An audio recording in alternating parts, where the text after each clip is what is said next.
Résumé du roman Le Bachelier de Jules Vallée. Le Bachelier, troisième tome de la trilogie autobiographique de Jules Vallée, poursuit le récit de Jacques Vainctra, alter ego de l'auteur. Après avoir raconté les souffrances de l'enfance dans l'enfant, et les révoltes adolescentes dans Le Bachelier, Vallée décrit ici le désenchantement d'un jeune homme diplômé mais perdu dans une société qui le rejette.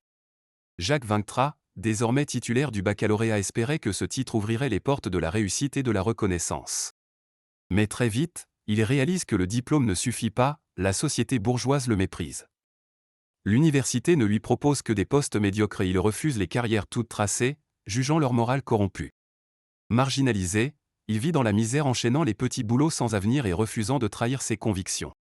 Lucide, il comprend que l'école ne forme pas des esprits libres mais des serviteurs de l'ordre établi.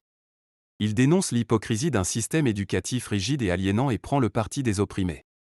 Il s'engage alors dans le journalisme, trouvant dans l'écriture un moyen de lutter contre les injustices sociales et politiques. Il adopte une plume acerbe, combat les inégalités, critique la bourgeoisie, le clergé et l'État. Mais cette posture d'insoumis le pousse vers une solitude grandissante.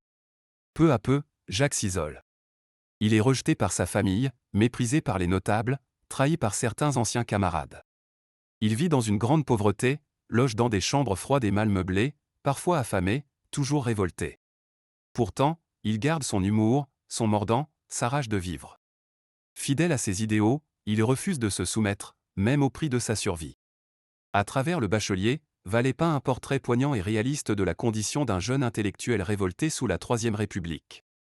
C'est un roman de lutte, d'amertume et de courage, une critique féroce de la société bourgeoise et de l'illusion méritocratique. Il offre aussi une réflexion toujours actuelle sur la place des jeunes, des pauvres, et des penseurs libres dans un monde dominé par l'ordre, l'argent et la conformité.